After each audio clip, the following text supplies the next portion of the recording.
안녕하셨습니까? 오늘 우리 함께 나눌 안교 교과 제 4과가 되겠습니다. 영원한 언약. 우리 기억절 말씀 창세기 17장 7절의 말씀을 함께 보시겠습니다. 내가 내 언약을 나와 너 및 내 대대 후손 사이에 세워서 영원한 언약을 삼고 너와 내 후손의 하나님이 되리라. 여기 우리가 좀 주목해 봐야 할 표현이 하나 있죠. 지금 아브라함과 맺는 그 언약을 하나님께서 뭐라고 말씀하시는가 하면 영원한 언약이라고 말씀하고 있습니다. 그래서 이 영원한 언약이라고 하는 것은 이런 의미에서 이것이 아브라함 개인과만 관계 있는 그러한 언약이 아니라 사실 그 이후에 우리 모든 인류와 관계 있는 그러한 언약이구나 하는 것을 우리가 좀 이해할 수 있지 않겠나 생각합니다. 지난주 우리는 창세기 6장을 중심으로 노아와 맺은 언약에 대하여 연구했습니다. 이번 주 교과는 특별히 창세기 12장 또 15장, 17장 이 세 번에 걸쳐서 하나님께서 아브라함과 맺으시는 이 언약에 대해서 우리가 함께 생각을 해보려고 합니다.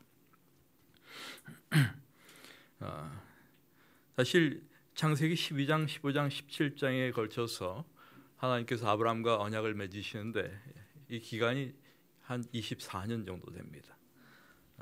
그래서 24년 동안 세 번에 걸쳐서 지금 하나님께서 아브라함과 언약을 맺으시는 것입니다. 제일 처음 우리가 창세기 12장 1절부터 3절의 말씀부터 우리가 하나하나 좀 살펴보도록 하겠습니다. 제가 교과의 순서를 조금 바꿔서 지금 진행할 테니까 여러분 그렇게 이해하시면 좋을 것 같습니다. 우선 창세기 12장 1절부터 3절의 말씀을 함께 보시겠습니다. 너는 너의 본토, 친척, 아비집을 떠나 내가 네게 지시할 땅으로 가라. 내가 너로 큰 민족을 이루고 내게 복을 주어 내 이름을 창대하게 하리니 너는 복이 될지라. 너를 축복하는 자에게는 내가 복을 내리고 너를 저주하는 자에게는 내가 저주하리니 땅의 모든 족속이 너로 말미암아 복을 얻을 것이라 하신지라. 여러분 우리가 아브라함과 맺는 하나님의 언약을 생각하면서 우리가 아브라함에 대해서도 좀 생각을 해보는 게 좋지 않을까 생각합니다. 여러분 우리가 아브라함에 대해서는 참 잘 알고 있다고 생각을 할 수가 있어요. 아브라함 모르시는 분들이 별로 없잖아요. 다 아시죠. 이 아브라함이 그런데 누구일까? 우리는 아브라함을 믿음의 조상이라고도 이야기합니다. 그래서 대부분의 사람들은 아브라함을 우리와는 매우 다른 특별한 인물로 생각하는 경향이 있어요. 그렇게 생각하십니까? 아브라함은 좀 우리와 다른 사람이다. 아브라함은 정말 대단한 그런 훌륭한 우리와는 본질적으로 다른 그런 인물이다. 이렇게 생각하세요? 아니면 똑같다고 생각하세요?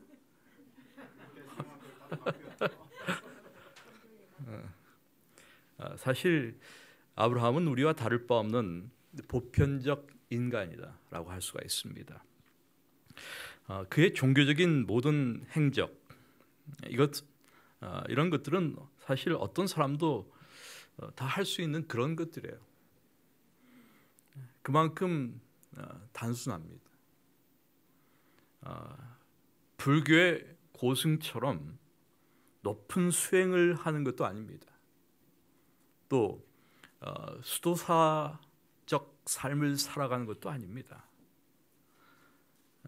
그는 사실 비범하기보다는 어떤 의미에서 우리와 별로 다를 바 없는 평범한 인물이다라고 이야기하는 것이 더 맞습니다.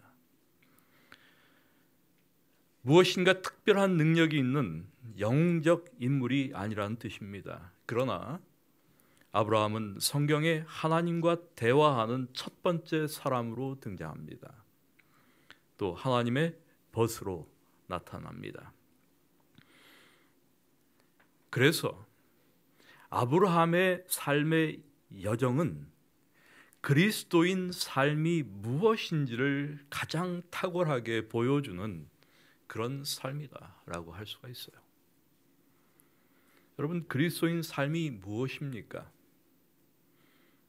우리는 그리스도인 삶을 뭐라고 생각하고 삽니까 도대체? 예수 믿고 사는 삶이란 무엇일까? 예배일에 교회에 와서 하나님께 예배드리고 또 돌아가고 그리고 매일매일 일상을 살아가는 그런 삶? 그것이 그리스도인 삶입니까? 우리는 다 그렇게 살잖아요. 그리스도인 삶에 대한 생각을 여러 가지로 해보았어요. 이것은 도대체 무엇일까? 무엇이 다른 일반적인 사람들이 살아가는 삶과 다른 부분일까? 이런 고민들을 좀 우리가 해볼 필요가 있지 않겠나 하는 생각이 들어요. 저는 그리스도인 삶이란 일종의 영적인 여행과 같은 것이 아닌가 하는 생각을 할 때가 많습니다. Spiritual journey, 영적 여행이다. 어떤 여행이냐? 하나님을 찾아서, 진리를 찾아서 떠나는 그런 삶. 이것이 그리스도인 삶이 아니냐. 사실 우리가 가지고 있는 과거의 지식과 관념에서 떠나는 것, 이런 의미에서 또 전통적 사고의 틀에서 우리가 벗어나는 것, 이런 것이 그리스도인들이 경험해야 할 중요한 경험 가운데 하나가 아니냐. 만약에 우리가 그리스도인 삶을 살아간다고 하면서도 여전히 과거에 얽매여서 또 전통적 사고의 틀 속에서 살아간다면 사실 우리는 그리스도인이라고 할 수 있을까? 이런 생각을 해보는 것이죠. 그래서 우리의 영적인 여정은 새로운 경험을 통해서 진정한 진리를 발견하는 여정이다 라고 할 수가 있습니다. 그래서 이러한 영적 여행을 위하여 지금 하나님께서 아브라함에게 요구하시는 것이 무엇인가 하면 편안한 집을 떠나라고 하는 거예요. 다른 말로 하면 출가하라는 것입니다. 이것이 하나님께서 요구하시는 요구예요. 그래서 이 아브라함의 삶을 우리가 가만히 관찰해 보면 어떤 삶인가 하면 사실은 정착하는 삶이 아니에요. 그래서 일종의 노마딕, 저는 아주 좋아하는 그 말 가운데 하나가 이 표현인데, 노마딕, 영어에 못하는 거예요. 노마딕한 거예요. 유랑적인, 유목민적인 삶을 사는 거예요. 사실 아브라함의 라이프는, 아브라함의 삶이라고 하는 것 자체가 이게 어느 한 곳에 정주해서 정착하는 그러한 삶이 아닙니다. 그래서 아브라함을 하나님께서 그렇게 인도하시는 거예요. 어디에 가기까지, 가나안에 가기까지, 하나님께서 약속하신 그 땅에 가기까지 하나님께서 인도하시는 그 모든 삶이라고 하는 것은 그냥 이 세상에서 우리에게 무엇을 보여주는 것인가 하면 이 세상은 우리가 정착할 곳이 아니라고 하는 사실을 아주 여실히 보여주기 위해서 하나님께서 아브라함을 그렇게 인도하시는 거예요. 이것이 그리스도인 삶이 아니냐. 그래서 사실 우리는 다 이 땅에서 좋은 집 가지고 다 살지 않습니까? 다 또 그렇게 살려고 애쓰고 있지 않습니까? 그때마다 제가 그런 생각을 많이 해요. 야, 이게 이렇게 살면 안 되는 거 아니냐? 근데 우리가 몸은 그렇게 살아도 우리 정신은 항상 어떤 생각들을 가지고 있어야 하는가 하면 이 세상이 우리가 정주해야 할, 정착해야 할 그러한 장소가 아니라고 하는 사실을 각인하면서 살아야 돼요. 그래서 인식하면서 살아야 돼요.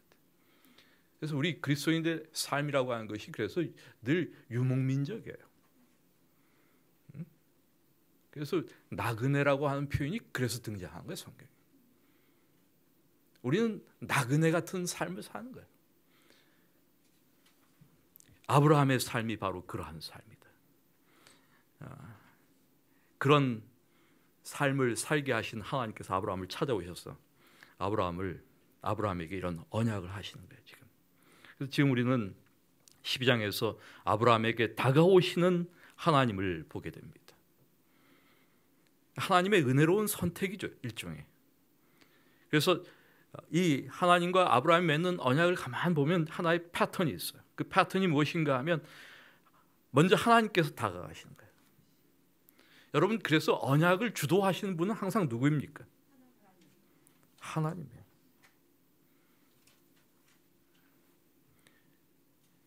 이것을 우리가 늘 기억해야 돼요.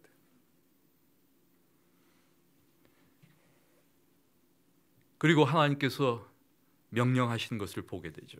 그에게 명령을 주시는 거예요. 이것은 무엇을 시험하시는 것입니까? 하나님께 대한 신뢰심을 시험하는 모습으로 다가옵니다. 그리고 약속을 하시죠.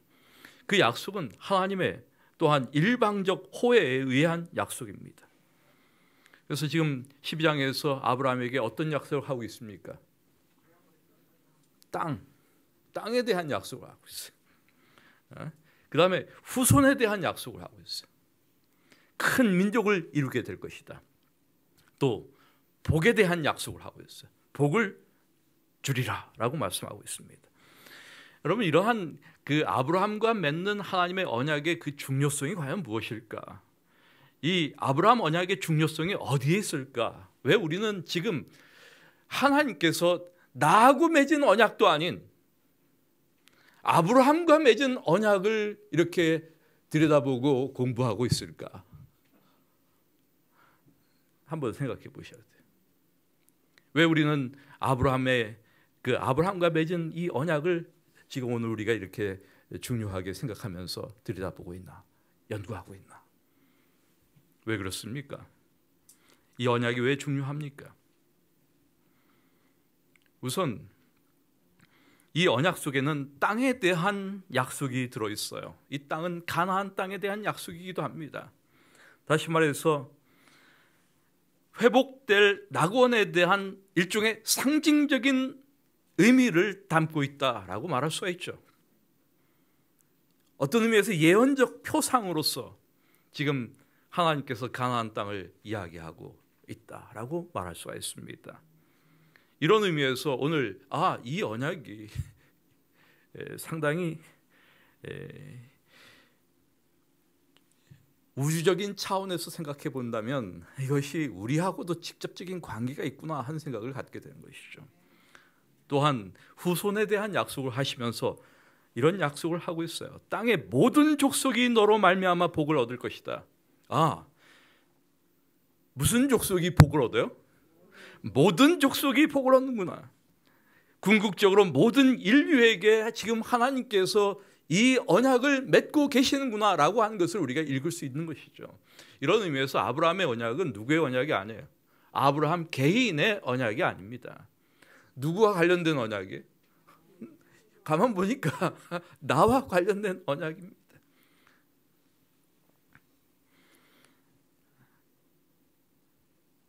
갈라디아서 3장 6절부터 9절에서 바울은 이 사실을 이렇게 이야기하고 있습니다. 아브라함이 하나님을 믿음에 그것을 그에게 의로 정하셨다 함과 같으니라. 그런즉 믿음으로 말미암은 자들은 아브라함의 자손인 줄 알지어다. 우리가 바로 이 언약의 대상들이다라고 하는 사실을 바울은 아주 명백하게 이야기하고 있습니다. 9절에서 그러므로 믿음으로 말미암은 자는 믿음이 있는 아브라함과 함께 복을 받는다. 언약의 축복이 우리에게 주어졌다라고 하는 사실을 이야기하고 있는 부분이죠. 그러면서 이 축복은 누구를 통하여 우리에게 이르러 오는 것인가?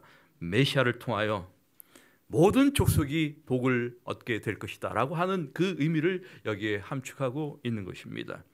그 다음에 우리는 두 번째 또 하나님께서 아브라함과 맺으시는 그 언약을 보게 되죠. 창세기 15장으로 들어갑니다. 우리가 창세기 15장 6절부터 있는 말씀을 쭉 보게 되면 여기에서는 약간 다르게 하나님께서 당신을 아브라함에게 무엇 하시는 모습을 보게 되는가 하면 소개하시는 그러한 모습을 보게 돼요. 그래서 창세기 15장 7절에 있는 말씀을 보시면 또 그에게 이르시되 나는 이 땅을 내게 주어 소유를 삼게 하려고 너를 갈대아인의 우르에서 이끌어낸 누구다라고 말하고 있습니다. 여호와니라라고 하는 말씀을 하고 있는 것을 보게 됩니다. 나는 너를 이끌어낸, 다른 말로 하면 야훼니라. 이 야훼라고 하는 이름에 대해서 그러므로 우리가 잠시 생각을 해보는 것이 참 중요해요. 왜 지금 이 시점에서 하나님께서는 아브라함에게 당신 자신의 이름을 소개하고 계시는 것일까? 사실 야훼라고 하는 이름은 하나님의 개인적인 이름입니다. 사실 우리는 그 의미를 정확하게 잘 모릅니다. 그리고 그것이 정확한 발음인지도 잘 몰라요, 사실은. 그런데 그 이름의 그 의미가 무엇인가? 우리가 일반적으로 고대 근동에서 이름이 갖는 의미를 생각해 본다면 이 이름이라고 하는 것은 어떤 개인이 가지고 있는 특성을 보여주고 있어요. 또 그 이름을 지어준 사람의 정서, 사상, 또 이름을 지을 당시의 어떤 환경, 이런 것들을 다 보여주는 그런 것들을 내포하고 있는 그것이 바로 무엇인가 하면 어떤 개인의 이름이에요. 그래서 이 고대 근동에서 이름은 오늘 우리가 이름을 장명하는 것보다 훨씬 더 아마 의미가 있지 않나 하는 생각이 들어요. 우리는 좀 이름을 좀 가볍게 짓는 경향이 좀 있어요, 사실. 물론 우리 한국 사람들은 상당히 이름을 신중하게 짓지만은 그러나 이 고대 근동에서는 상당히 그 이름의 의미를 많이 부여했다라는 사실을 우리가 좀 이해할 필요가 있습니다. 그런데 그 이름은 하나님의 무엇을 담고 있는가 하면 하나님의 이름 역시 마찬가지예요. 이런 의미에서 하나님의 신원과 속성과 품성을 드러내시는 그런 의미가 있다라고 말할 수가 있습니다. 그래서 이 야훼라고 하는 이름은 성경에 우리가 교과를 보시면 다 아시겠지만은 적어도 6828번 등장한다라고 기록하고 있습니다. 그런데 모세에게 하나님께서 역시 당신 자신을 이렇게 나타내 보이셨습니다. 우리가 출애굽기 3장 14절의 말씀을 보게 되면 거기 뭐가 나오는가 하면 이런 표현이 나와요. 나는 스스로 있는 자다라고 하는 표현이 등장하죠. I am who I am, 혹은 I am that I am. 나는 스스로 존재하는 자다. 그래서 이런 표현은 하나님의 무엇을 강조하는 표현인가 하면 하나님의 자존, 하나님의 어떤 성실성, 이런 것들을 강조하는 그런 표현이다라고 할 수가 있습니다. 다시 말해서 그분의 제한 없는 존재의 실제를 표현하는 그러한 의미를 담고 있다라고 말할 수가 있습니다. 지금 이 15장에서 하나님께서는 아브라함에게 이렇게 당신의 이름을 소개하고 있습니다. 그런데 우리가 15장에 등장하는 그 아브라함과의 언약의 장면을 가만 보면서 좀 관찰해야 할, 우리가 놓치지 말아야 할 중요한 것이 하나 있어요. 그것은 여러분 15장 6절에 있는 말씀부터 우리가 좀 주목할 필요가 있습니다. 여기에서 우리가 하나님의 행동의 순서가 굉장히 중요하다는 사실을 간과하면 안 돼요. 하나님께서 지금 어떻게 그분의 언약을 지금 맺고 계시는가? 15장 6절에 있는 말씀부터 여러분 잠시 보시기 바랍니다. 아브라함이 여호와를 믿으니 여호와께서 이를 그의 의로 여기시고라고 하는 말씀이 먼저 우리에게 눈에 들어오죠. 근데 아브라함이 여호와를 믿으니라고 하는 이 말은 도대체 뭘 믿었다는 뜻이에요?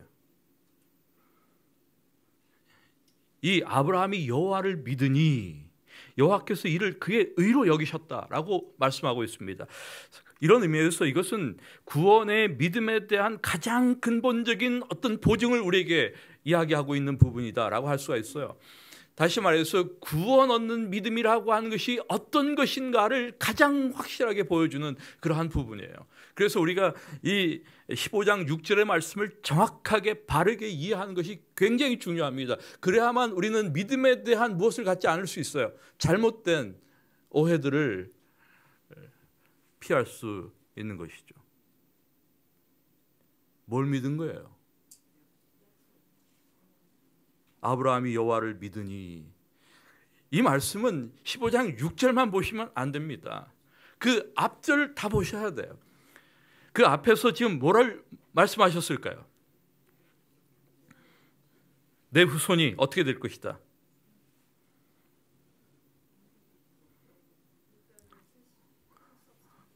내 후손이 아주 번성하게 될 것이다 라고 하는 약속을 하고 계시는 거예요. 지금 5절에 있는 말씀을 통해서. 그리고 지금 6절에서 아브라함은 바로 무엇을 믿는 것인가 하면 하나님의 그 약속을 믿는 것입니다. 그래서 하나님께서 의로 여기시는 믿음이라고 하는 것은 어떠한 믿음인가? 그것은 하나님의 약속을 믿는 믿음을 의미합니다. 여러분, 이 사실은 굉장히 중요해요. 다시 말해서 하나님께서 무엇을 말씀하시든 간에 그것을 믿는 것, 그것이 무엇이에요? 하나님께서 의로 여기시는 믿음이다. 오늘 우리에게 그러한 믿음이 있느냐, 이런 질문들을 우리 스스로 해볼 필요가 있다는 것입니다.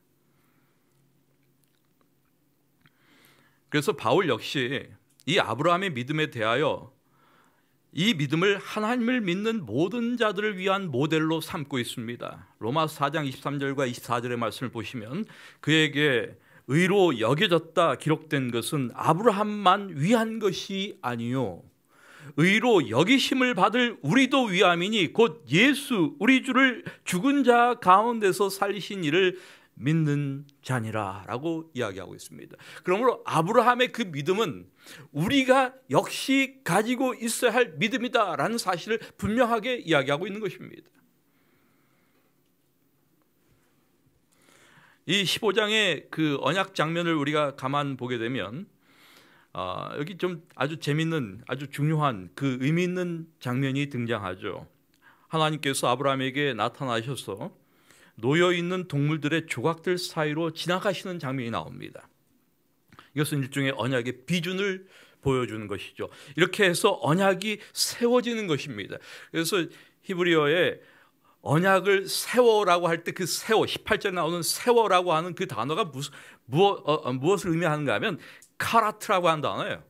이 단어 자체가 자르다 이런 의미를 가지고 있어요.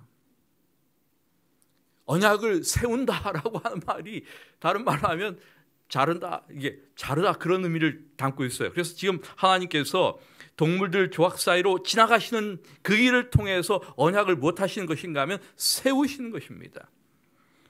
이것은 이 장면을 우리가 가만히 관찰해 보면 누구만 지금 액티브하게 행동하십니까? 하나님밖에 없어요. 하나님만 지금 행동하시는 거예요. 아브라함 뭐 하고 있어요? 아브라함은 그냥 보고만 있어요. 아브라함은 수동적이에요. 지금 하나님은 액티브 하십니다. 행동하세요. 여러분, 하나님과 우리가 맺는 그 언약, 인간과 맺는 그 언약이라고 하는 것은 인간이 무엇을 해가지고 되는 게 아니에요. 우리 편에서 무엇인가 언약을 위해서 준비하고 뭐 행함으로 해서 언약이 맺어지는 게 결코 아닙니다. 그냥 하나님께서 하시는 거예요. 하나님께서 우리를 그냥 구원하시는 거예요. 우리가 구원을 위해 가지고 무엇인가 해서 구원받는 게 아니에요. 여기에는 짐승의 희생적 죽음이 무엇되어 있는가 하면 아주 예표되고 있습니다. 그 언약의 중심 가운데 짐승의 희생이 들어 있습니다. 이것은 이미 이 언약을 통해서 하나님께서 아브라함에게 충분한 설명을 하지 않으셨지만은 무엇을 이미 예표하고 계시는 거예요. 예수 그리스도의 십자가의 죽으심을 예표하고 있다라고 말할 수가 있습니다. 이미 갈바리의 날이 암시되고 있다. 언약을 맺는 당사자들이 쪼개놓은 그 조각들 사이로 지나가는 그 하나님의 행위는 무엇을 또한 의미할까? 그것은 언약의 영원히 순종하겠다고 하는 엄숙한 서약과 맹세를 상징하기도 하는 것입니다. 다시 말해서 하나님께서 그 언약에 대한 책임을 스스로 지실 것이다 라고 하는 사실을 아주 분명하게 이야기하고 있는 부분이다라고 할 수가 있습니다. 자, 이제 창세기 17장으로 들어갑니다. 아브라함이 몇 살이 됐어요?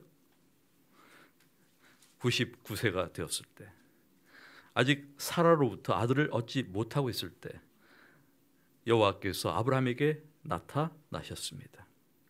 그러면서 이제 창세기 17장에서는 하나님께서 당신 자신을 다르게 계시하고 있는 것을 우리가 볼 수가 있어요.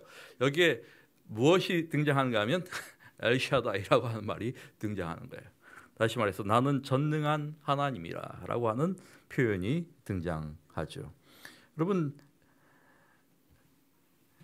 이 엘샤다이라고 하는 단어를 잠깐 우리가 생각해 본다면 이것은 창세기와 욥기에서만 사용되고 있습니다.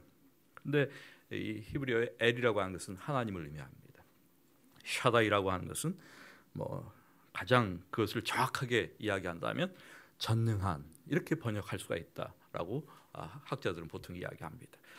그래서 이 엘과 샤다이가 결합해서 합성어가 된 것이죠. 그래서 전능하신 하나님을 나타낼 때 이 표현이 등장합니다. 전능하신 하나님. 그래서 인간의 연약함과 굉장히 대조되는 부분입니다. 지금 하나님께서는 아브라함에게 하나님의 무엇을 강조하고 있는가 하면 전능하심을 강조하고 있습니다.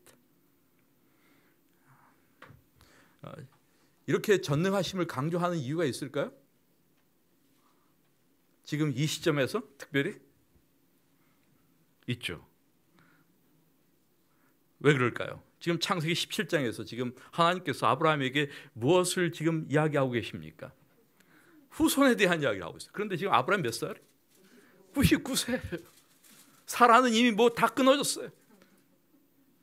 지금 이런 상황에서 지금 인간의 방식으로는, 인간의 어떠한 능력으로는 도무지 일어날 수 없는 그 일을 이미 다 예단하고 알고 있는 그런 상황에서 지금 하나님께서는 아브라함에게 이 약속이 능히 이루어질 수 있다라고 하는 강한 확신을 제공하기 위하여 사용하시는 표현이 바로 나는 누구다?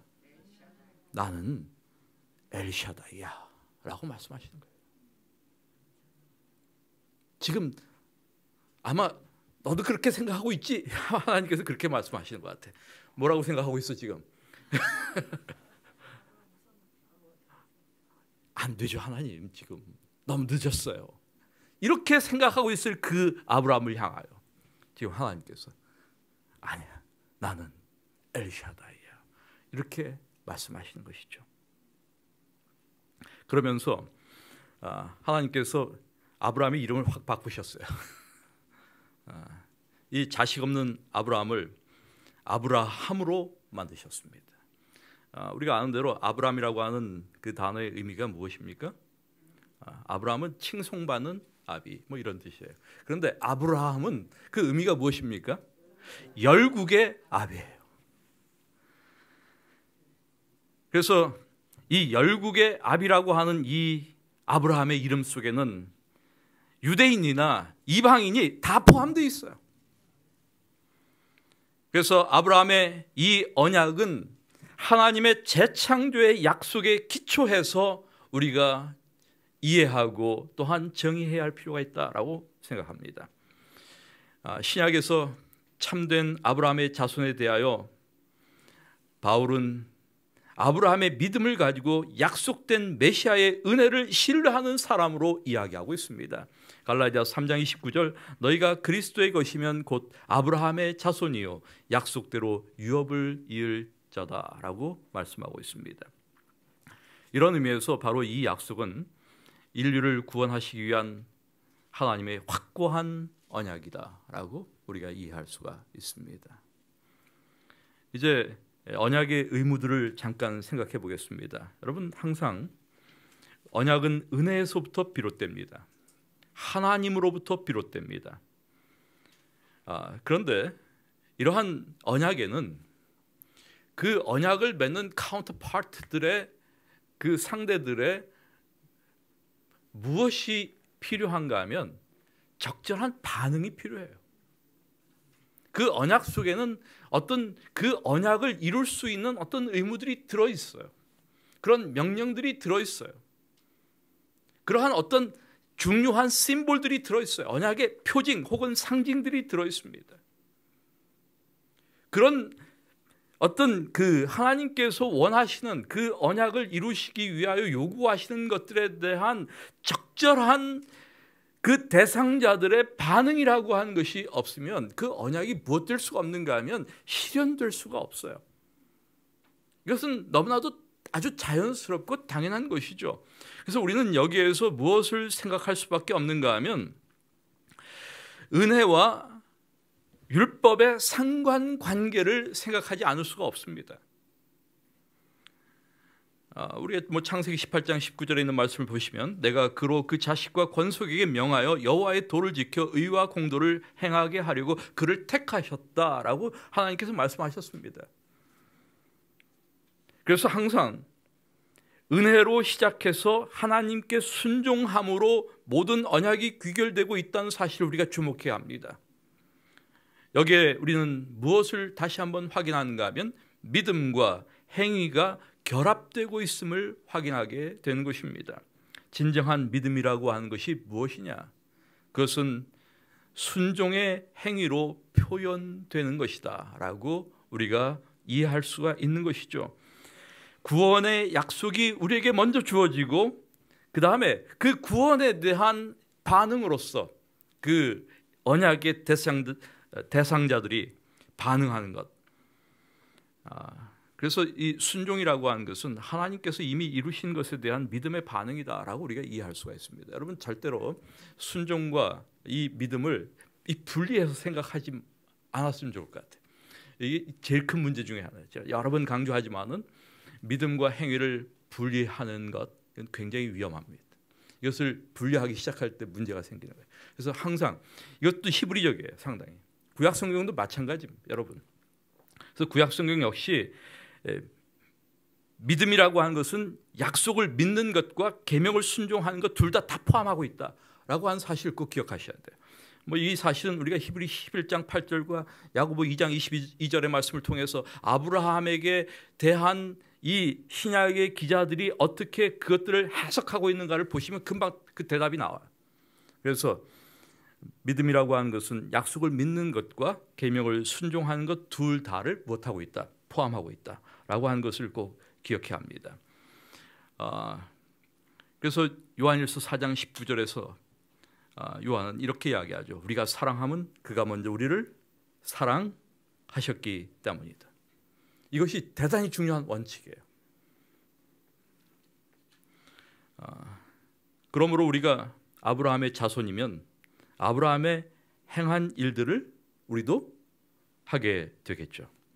여기에 자발적인 순종이 따라온다라고 우리가 이야기할 수가 있습니다. 그래서 은혜를 입은 자들의 삶에 나타나는 가장 확실한 증거, 또한 언약 관계의 그 핵심, 그것은 하나님의 이런 호에 대한 사랑의 반응이다. 그리고 그 반응은 순종으로 나타나는 것이다 라고 우리가 정리할 수가 있습니다. 그래서 언약이 깨어질 때는 언제 깨어집니까? 우리가 언약 관계에 대해서 불충실하면 깨어지는 거 아니에요. 순종하지 않고 불순종하면, 하나님 말씀 따르지 않고 거절하면 그 언약 관계 깨지는 거 아니에요. 그래서 그런 일들이 생기면 안 된다. 이스라엘 백성들이 자꾸만 그렇게 언약 관계를 깼던 것 같아요. 그래서 우리가 하나님의 말씀에 대한 순종, 또 하나님 말씀을 그냥 믿는 믿음, 이런 것들이 오늘 이 시대에 우리가 영적 아브라함 자손으로 살아가는 우리 모두에게 가장 필요한 부분이 아닌가 하는 생각을 하게 되는 것이죠. 그래서 와이프는 증언보감에서 이런 말씀을 하고 있습니다. 이와 같이 아브라함의 믿음의 행위는 우리의 유익을 위하여 기록되었다. 그것은 하나님의 요구가 아무리 심하고 괴로운 것일지라도 신뢰해야 한다는 큰 교훈을 우리에게 가르쳐주며 자녀들에게 부모와 하나님께 온전히 순종하라는 교훈을 준다. 이렇게 이야기합니다. 그래서 굉장히 중요한 부분은 다른 게 아니에요, 여러분. 아브라함의 믿음의 행위가 우리의 유익을 위하여 기록되었다라고 하는 부분과 또 우리가 하나님의 요구에 대한 무엇이 필요하다? 신뢰가 필요하다라고 한 사실을 강조하고 있습니다. 이 17장에 이제 그 언약의 상징으로서 무엇이 등장합니까, 여러분? 할례가 등장하죠. 이 할례라고 하는 것을 우리가 잠깐 생각을 해보겠습니다. 왜 할례를 하나님께서 하라고 했을까요? 아브라함에게. 할례가 굉장히 중요한 무엇으로 나타나는가 하면 너희 중 남자는 다 할례를 받으라. 17장 10절의 말씀이죠. 이것이 나와 너희와 너희 후손 사이에 지킬 내 언약이다. 이렇게 말씀하셨어요. 할례를 행하라. 할례가 뭐길래? 뭐 할례를 행한다. 이게 도대체 무엇을 의미하는 것일까? 뭐 할례에 대한 그 어떤 신학적인 통찰 이런 것들이 우리에게 좀 필요한데, 그냥 간단하게 우리가 정리한다면 아브라함의 가계로부터 약속된 메시아가 탄생한다는 사실을 끊임없이 상기시키는 대단히 중요한 하나의 practice 행위, 그것이 바로 할례다라고 우리가 말할 수가 있습니다. 그러니까 아브라함의 자손들은 할례를 시행할 때마다 늘 무엇을 기억하는 것인가 하면 메시아가 아브라함의 가계로부터 탄생한다라고 하는 사실을 기억하는 것이죠. 그래서 사실 예수님께서 이 땅에 오신 뒤에 이 할례 역할 자체가 그 성경적 의의를 상실하게 됩니다. 그래서 할례를 더 이상 하지 않는 거예요. 그래서 예수 그리스도를 믿는 믿음으로 그 할례가 대체돼요. 그래서 이제 바울은 그 할례를 어디에다 하라고 그랬어요? 육체에다 하는 것이 아니라 마음에 하도록 그렇게 이야기합니다. 그리고 이것은 그리스도 교회에 들어오면서 할례가 무엇을 바뀌는 것을 보게 돼? 침례로 바뀌는 것을 보게 되죠. 이제 오늘의 교가를 정리하면서 아브라함의 의롭게 하는 믿음이란 무엇인가? 이것을 다시 한번 생각해 보십시다. 여러분, 이것은 교리적 믿음 이상의 것입니다. 우리는 믿음이라고 하는 것을 너무 교리적으로 이해하는 경향이 아주 많아요.